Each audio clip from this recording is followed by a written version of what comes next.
Hi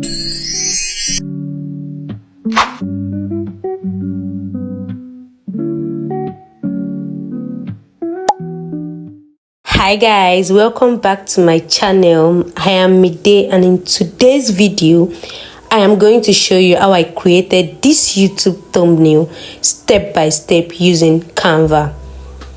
If you have ever struggled with making thumbnails that actually stand out or get clicks, then this video is for you. So let's get straight into it. First, I opened Canva and selected a YouTube thumbnail size. This gives me the perfect dimension to work with. I had already downloaded the images I wanted to use for this thumbnail, such as the background on Pinterest. You can search on Pinterest for your background. So I just I searched for it and uploaded the necessary files. So yes, I am duplicating it. I'm going to duplicate the first image because I want to use it at the extreme end as well and use a different image in the middle. So yeah, I'm selecting the image and trying to fit it to the size that I want, to my preferred size. I think I'll just use a different image because I feel like this image is just too white.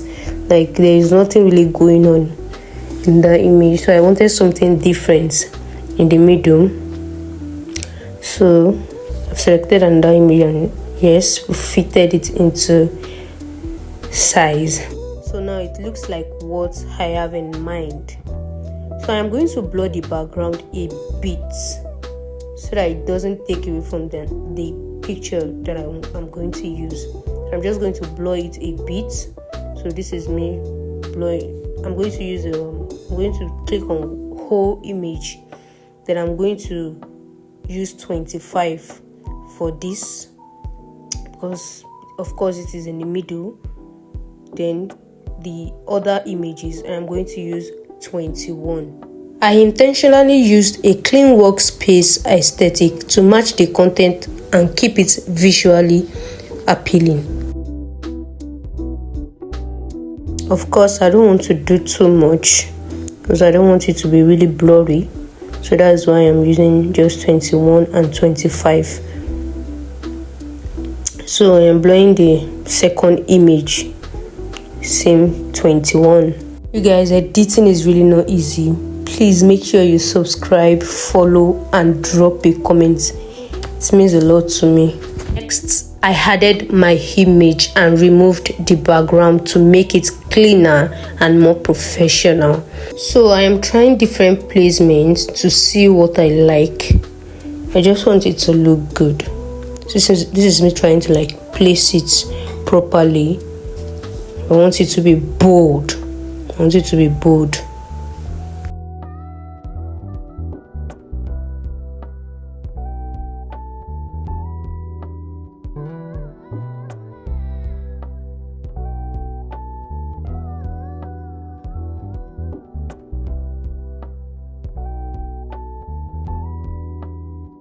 Then I duplicated the image to create this effect.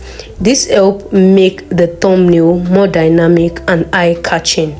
Your placements can either make or break your design, so you need to be super careful when placing it. Just make sure it is right. Now for the most important part, the text. We are keeping it short and bold, so it is easy to read even from a small screen. I used the Cinzel font and I also wanted to add the Canva logo, so I searched for it in Elements. I wasn't really feeling it, so I thought of using a laptop mock-up. I searched for it and it wasn't really fitting into the design, so I quickly downloaded another background, adjusted the background and positioned everything properly for the thumbnail to stand out.